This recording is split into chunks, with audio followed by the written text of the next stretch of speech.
మొరటోడు అని వాళ్ళు వీళ్ళు ఎన్నెన్ని అన్న పసి పిల్లవాడు నవ్వాడు.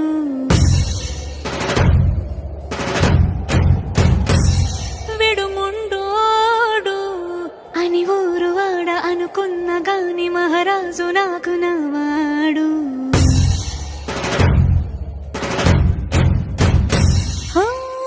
మాట పెడుసైనా మనసులో వెన్న రాయిలా ఉన్నవాడిలోన దేవుడెవరికి తెలుసును నాకన్నా. సూసేకి అగ్గిరవ్వ మాదిరే ఉంటా